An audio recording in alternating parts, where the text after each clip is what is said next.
దేవుని నామానికి స్తోత్రాలు. ప్రభునందు ప్రియ దేవుని పిల్లరా, మరి ఎలోహిం టీవీ పరిచర్య ద్వారా మరి సిటీ కేబుల్లో నూతనంగా ఈ యొక్క పరిచర్య దేవుని యొక్క మహాకృపను బట్టి వస్తూ ఉంది. సుమారు 663-62 ఛానళ్ళు మీరు చూసి దైవ దీవెనలు పొందుకోవాలని ప్రభునామంలో మీకు మనం చేసి ఉన్నాం. చూడండి, దేవుని యొక్క వాక్యముల నుండి లూకా సువార్త 6వ అధ్యాయము 6వ వచనాన్ని చదువుకుందాం. మరి ఒక విశ్రాంతి దినమున ఆయన సమాజ మందిరములోనికి వెళ్ళి బోధించుచున్నప్పుడు అక్కడ ఓచ కుడి చేయగల వాడొకడు ఉండెను. చిన్న ప్రార్థన చేసుకుని దేవుని యొక్క వాక్యాన్ని మనం ధ్యానం చేసుకుందాం. పరిశుద్ధుడు అయిన తండ్రి, ప్రేమ కలిగిన మా ప్రభువా, నీ ఘనమైన పాదాలకు స్తోత్రాలు స్తుతులు చెల్లిస్తూ ఉన్నాం. నీ దయని బట్టి, నీ కృపను బట్టి, నీ మాటలు ప్రభువా నాయనా మరి మేము ధ్యానిస్తూ ఉండగా ప్రభువా మీ మాటలు మన ప్రజల్లోకి వెళ్ళి ప్రజలు నాయన దీవించబడటానికి, ఆశీర్వదించబడటానికి సహాయం చేయమని బలహీనుడైన నన్ను మీ సిలువ చోటును మరుగుపరుచుకొని మీరే మాట్లాడి కార్యం జరిగించమని ఈ ఎలోహిం టీవీ పరిచర్ను కూడా ఆశీర్వదించి యేసు ప్రభువా అనేక ప్రాంతాలకు ఇది విస్తరించినట్లుగా సహాయం చేయండి నాయనా. దీనిలో ఈ పరిచర్యలో స్టాఫ్గా ఉంటా నాయనా ఎంతోమంది నా తండ్రి పనిచేస్తూ ఉండగా ఆయన మీరు దీవించి అందరిని ఆశీర్వదించి మహిమ పొందమని యేసు నామములో అడుగుచున్నాము తండ్రి, ఆమేన్. చూడండి, ప్రభునందు ప్రియ దేవుని పిల్లరా, ఇక్కడ యేసు ప్రభువారు ఓచ కుడి చేయగల వాడిని స్వస్థపరిచినట్లుగా మనము చూస్తున్నాం. అతని చెయ్య ఓచ చెయ్యి అయిపోయింది. ఆ కుడి చెయ్య దానిలో బలం లేదు, బలహీనమైపోయింది. చూడండి, ఎంతమంది డాక్టర్ల దగ్గరికి వెళ్ళాడు, మరి ఎన్ని హాస్పిటల్కి వెళ్ళాడు, ఇక్కడ వ్రాయబడలేదు. కానీ అతనికి ఏమాత్రం కూడా స్వస్థత అనేది రాలేదు. అసలు మనిషి శరీరంలో వ్యాధి రావటానికి కారణాలు ఏమిటి? మొదటిది, పాపం వల్ల మనిషి శరీరంలో వ్యాధులు రావటానికి ప్రధాన కారణం. పాపమును బట్టి మనిషి శరీరానికి వ్యాధులు వస్తాయి. రెండవది, దేవుడు పరీక్షిస్తే ప్రియులరా ఆ యొక్క దేవుని నామ మహిమార్థమై కూడా కొన్ని వ్యాధులు వస్తాయి. తర్వాత సాతానుని బట్టి కొన్ని వ్యాధులు వస్తాయి. గమనించండి, ఇక్కడ మనం చూసినట్లయితే ప్రధానముగా పాపం వల్ల మానవుని శరీరానికి శాపము, కీడు వస్తుందని బైబిల్ సెలవిస్తూ ఉంది. ఆజ్ఞాతిక్రమమే పాపము, పాపం ద్వారా వచ్చే జీతము మరణము. కనుక ముందు చిన్న చిన్న వ్యాధులు వస్తూ ఉంటాయి, తర్వాత ఈ ముదిరి మరణానికి దారితీస్తాయి.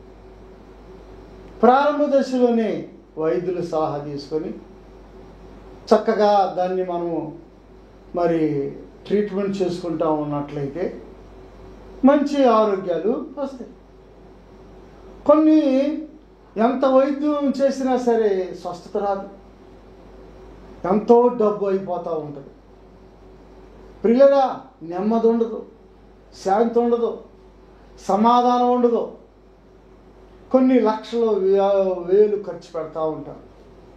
ఎంతోమంది డాక్టర్ల దగ్గరికి వెళ్తూ ఉంటారు. కానీ ఏమాత్రం కూడా ప్రియులరా కొన్ని సందర్భాల్లో స్వస్థత రాదు. పాపాన్ని ఒప్పుకుంటే స్వస్థత వచ్చింది. యాకోబు రాసిన పత్రికలో ప్రియులరా మనం గమనించినట్లయితే అక్కడ చక్కటి మాట భక్తుడు రాశాడు పరిశుద్ధ గ్రంథంలో. యాకోబు రాసిన పత్రిక 5వ అధ్యాయము 14వ వచనం. మీలో ఎవడైనాను రోగి అయి ఉన్నాడా, అతడు సంఘపు పెద్దలను పిలిపింపవలెను. చూసారా, సంఘంలో ఉన్న పెద్దలను, ప్రార్థనా పరులను, భక్తి పరులను, నీతి కలిగిన వారిని పిలవాలి. పెద్దలంటే సేవకులే. సేవకుల్ని పిలిచి ఏం చేయాలి? ప్రభువు నామమున అతనికి నూనె రాచి అతని కొరకు ప్రార్థన చేయవలెను. ప్రభువు నామమున. ఏ నామములో రక్షణ లేదు ప్రియులరా, ఏ నామములో ఆశీర్వాదం లేదు, ఏ నామములో శాంతి సమాధానం లేదు. యేసు నామములోనే గొప్ప ఆశీర్వాదము ఉన్నది. ఎందుకంటే దేవుడు మరి ఆ నామానికి అంత ప్రయారిటీ ఇచ్చినాడు. తన కుమారుడికి ప్రయారిటీ ఇచ్చినాడు, అధికారం ఇచ్చినాడు. ప్రియులరా, తన కుమారుని లోకానికి పంపించాడు, సమస్తము కుమారుడికి అప్పగించాడు. ఆ కుమారుడిని మనం ఒప్పుకోవాలి.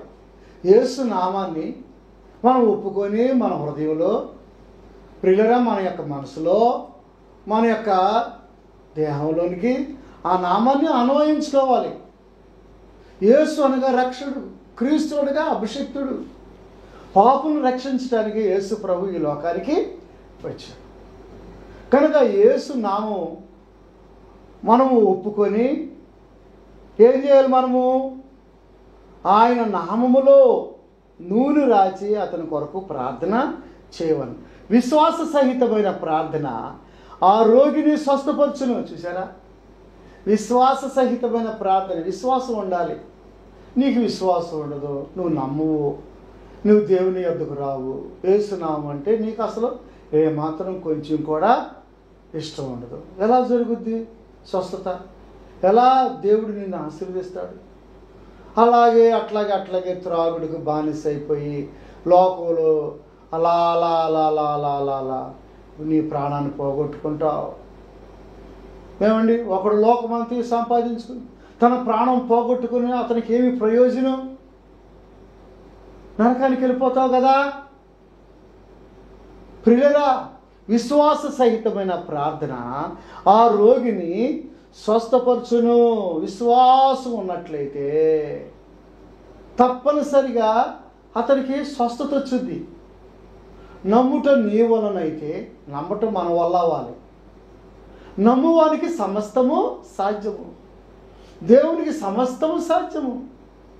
నువ్వు నమ్ముకోకుండా, నీవు విశ్వాసం ఉంచకుండా, మందిరానికి వెళ్ళకుండా, దేవుని వాక్యానికి లోబడకుండా, దేవుని యొక్క మరి సహవాసంలోకి నువ్వు రాకుండా, నీ ఇష్టానుసారంగా నీవు నడుచుకుంటూ లోకాశలతో, లోక సాంప్రదాయాలతో, పాపం దుష్టులతో అలా జీవిస్తూ అప్పుడప్పుడు నేను అనుకుంటున్నానండి, దేవుడు మరి నాకు ఇట్లేదండి స్వస్థత అంటే ఎట్లాగా? అలా కాదు.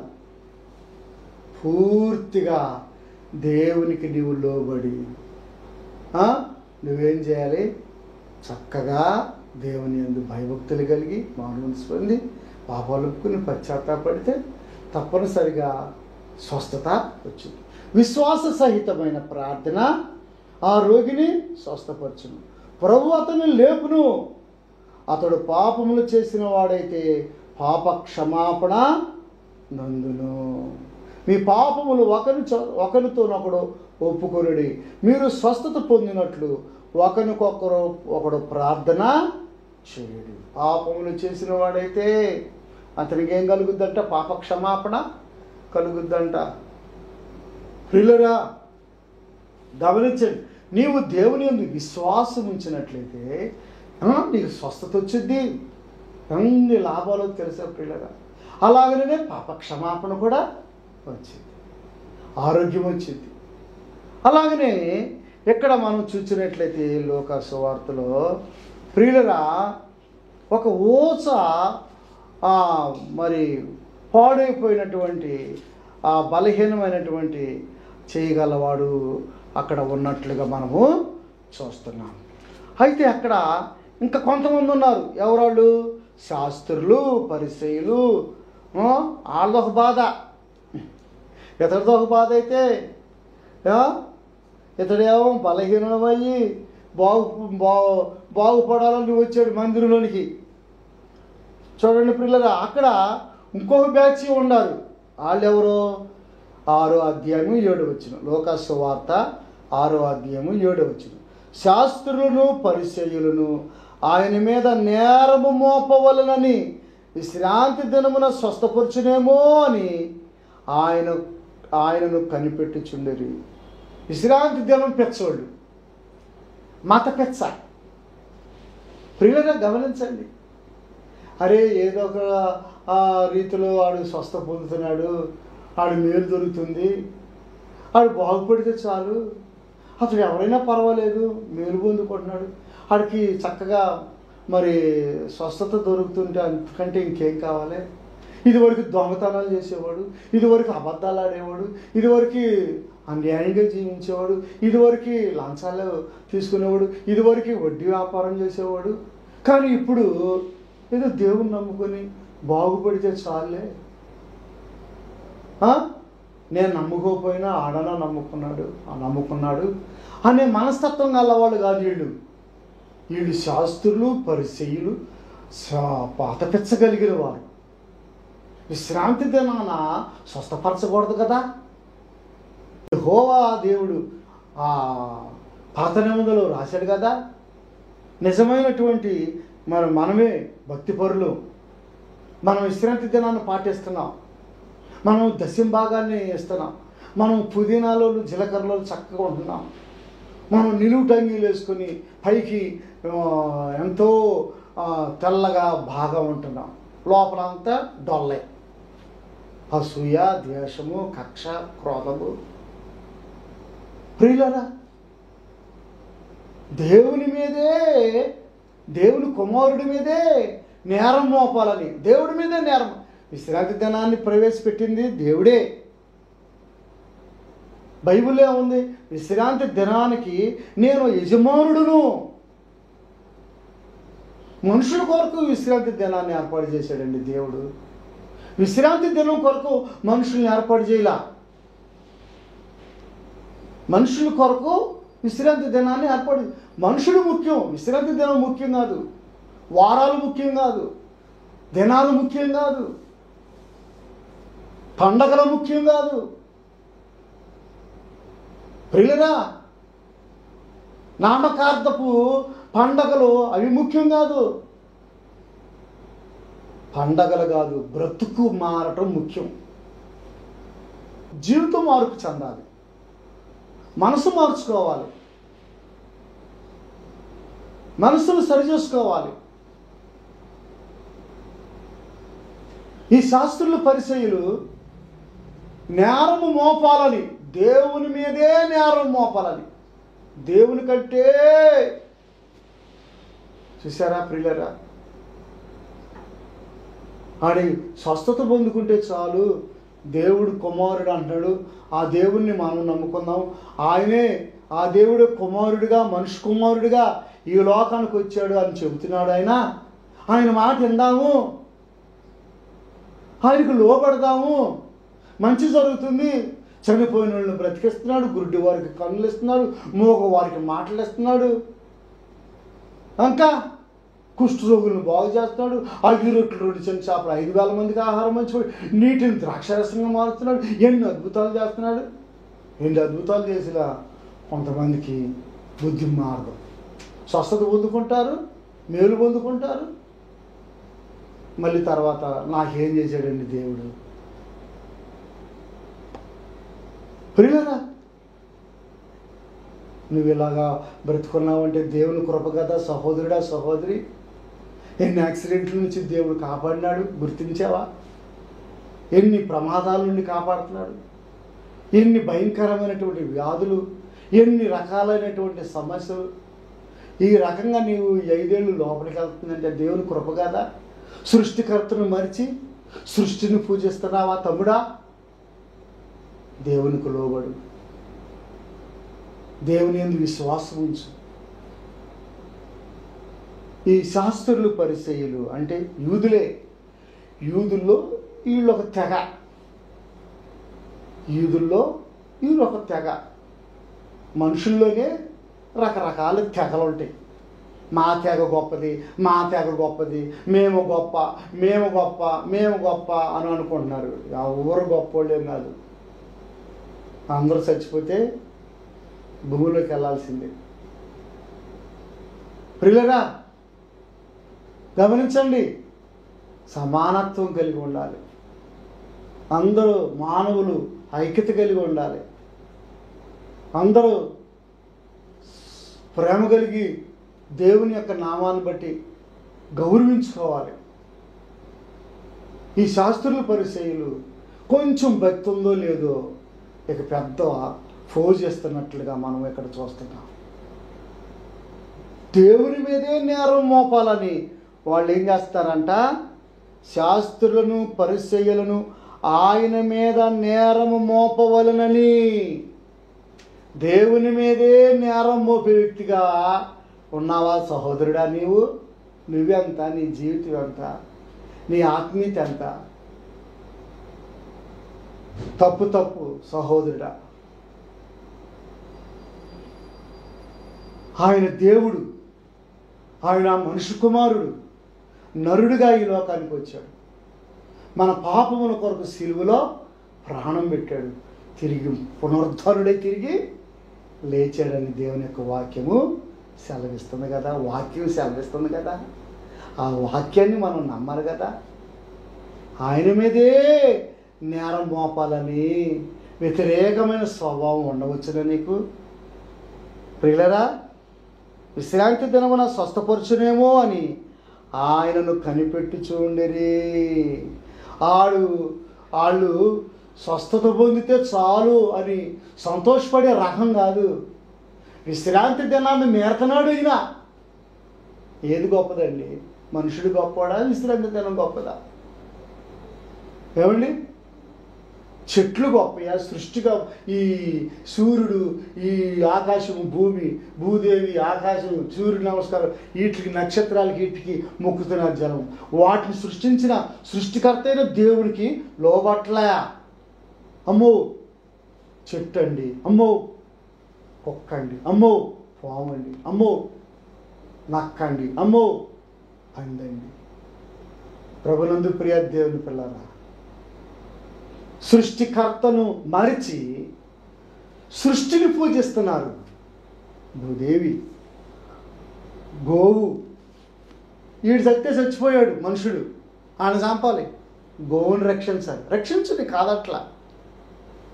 సాటి వ్యక్తి ఏం చేశాడు? సువార్త ప్రకటిస్తుంటే ఎంతమంది ఎన్ని రకాలుగా అడ్డుకుంటున్నారు. ప్రియులరా, మంచి మాటలు చెబుతున్నారండి. ఉపాధ్యాయుల్ని విద్యార్థులు కొడితే ఏమొచ్చుద్దండి? ఉపాధ్యాయులు చదువు నిమిత్తం ఉండాలి. ప్రజలు బాగోగులు కొరకు సేవకులు ఉండాలి, మంచి చెప్పేవారు ఉండాలి.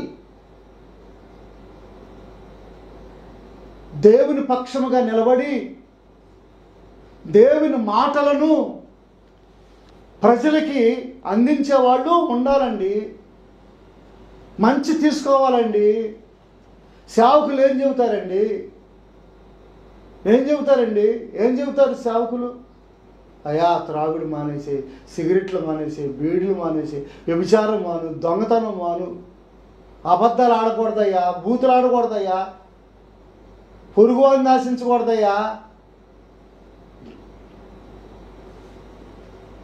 సినిమాలు లోకానుసారంగా నడవకూడదయ్యా, భార్యను కొట్టకూడదయ్యా, బిడ్డలకి అన్యాయం చేయకూడదయ్యా, నీతిగా కష్టపడండి అయ్యా అని దేవుని పక్షముగా, పరలోకములో ఉన్న దేవుని పక్షముగా భూమి మీద సేవకులు వారు చక్కటి మాటలు చెబుతూ ఉంటారు.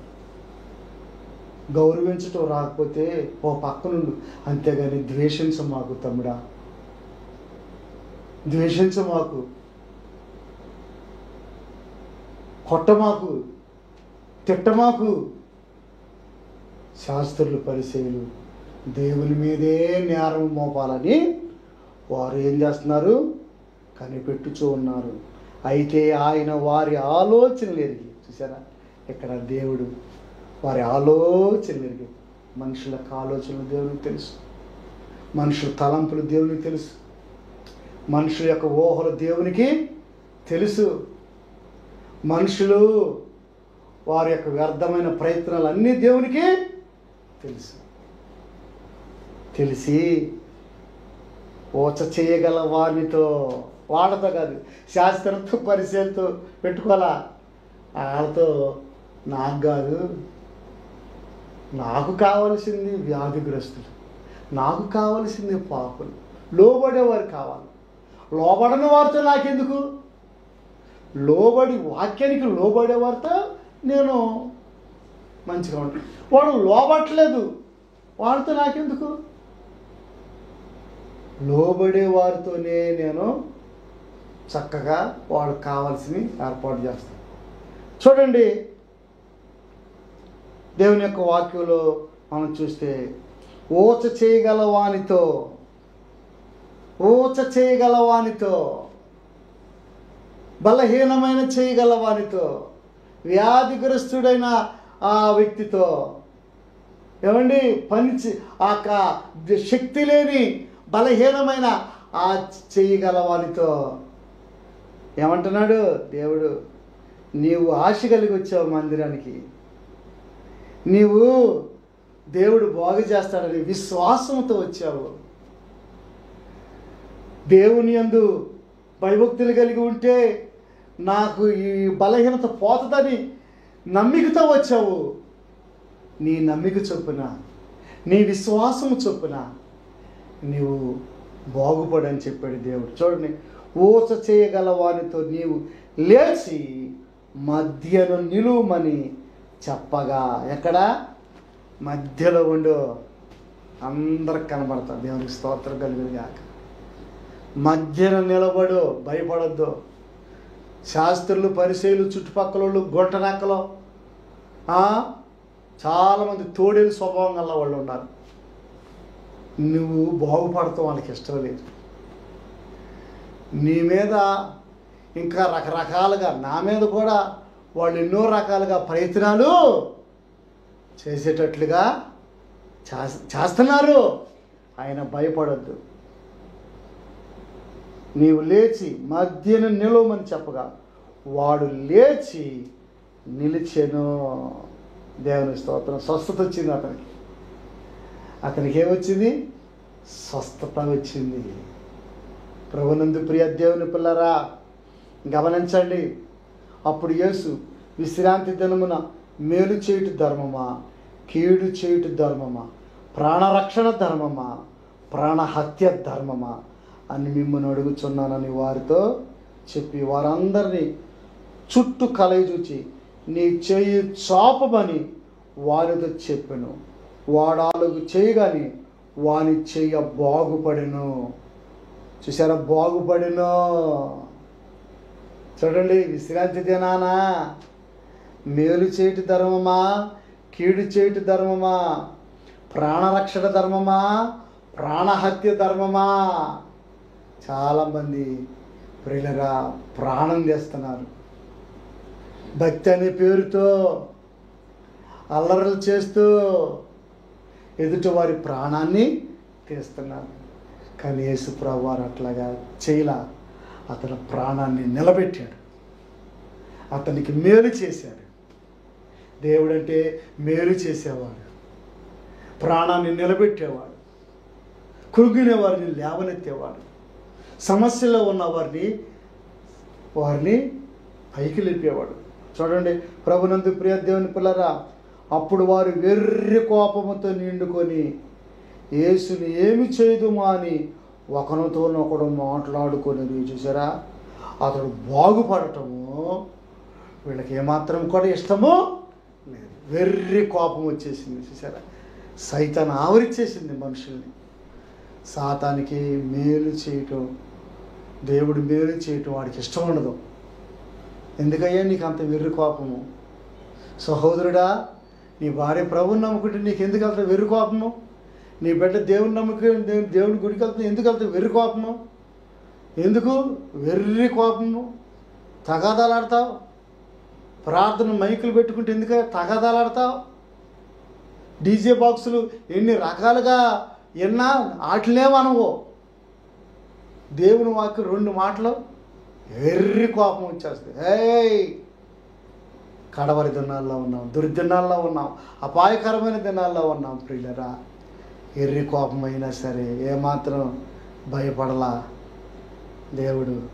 అతడు కూడా భయపడలా, స్వస్థత పొందాడు, ఎంతో గొప్ప ఆశీర్వదించబడ్డాడు. కనుక ఈ యొక్క వాక్యం వినిచున్న సహోదరుడ సహోదరి, నిన్ను బాగు చేయటానికి ఈ ఏలోహిం టీవీ పరిచర్య ద్వారా ఈ సిటీ కేబుల్లో మీ కొరకు దేవుని యొక్క వాక్యము వినబడుతూ ఉంది. విను, మేలు పొందుకో. దేవుడి కొద్ది మాటలో దీవించి ఆశీర్వదించును గాక. ఆమె తలలో ఉంచండి, కళ్ళు మూసుకుందాం, ప్రార్థన చేసుకుందాం.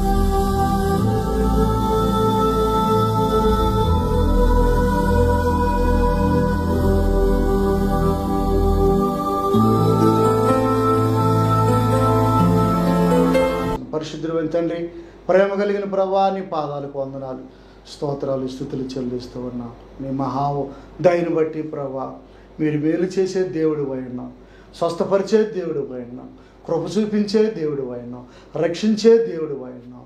ప్రభువా, పరలోకము నుండి భూలోకానికి దిగొచ్చావు నాయన మానవాళ్ళని రక్షించటానికి. చాలామంది మీ మీదే నేరము మోపాలని ఎంతో పని కట్టుకొని చూస్తున్నారు ప్రభు. వాళ్ళందరితో మాట్లాడు, సమాజంతో మాట్లాడు, దేశంతో మాట్లాడు. మీరు ఈ వాక్యాన్ని అనేకులు గుర్తెరిగి వారు నమ్ముకొని ప్రార్థన చేసుకునేవారుగా చేయమని ప్రభా, ఈ పరిచర్యను దీవించి బ్లెస్ చేయమని మహిమ ఘనత ప్రభావములు మీకు ఆరోపించుకుంటూ యేసు నామములో అడుగుచున్నాము తండ్రి, ఆమేన్. తండ్రి ప్రేమ, కుమారుని కృప, పరిశుద్ధాత్మ యొక్క నేను సహవాసం అందనాలను కూడిన మనకు సకల పరిశుద్ధులకు సదాకాలం తోడే ఉండును గాక. ఆమేన్, ఆమేన్. ఆశలు నిండిన లోకమునందు ఆశలు ఎన్నో ఉండునుగావి నాశనమునకే నడుపునుగా.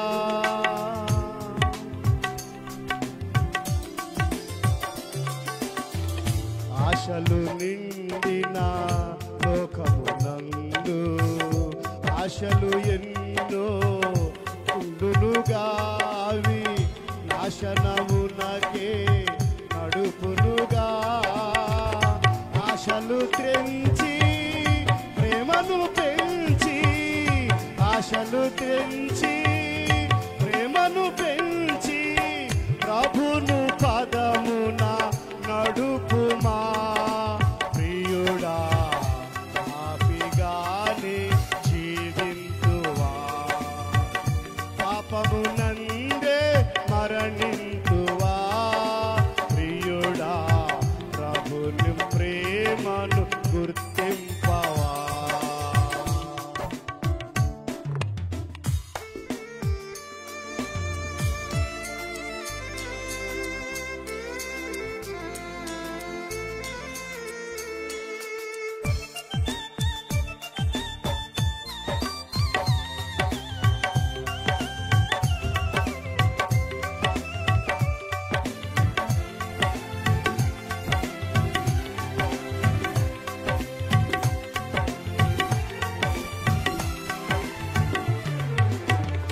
విన్న బోధ ఇది నాకు కాదు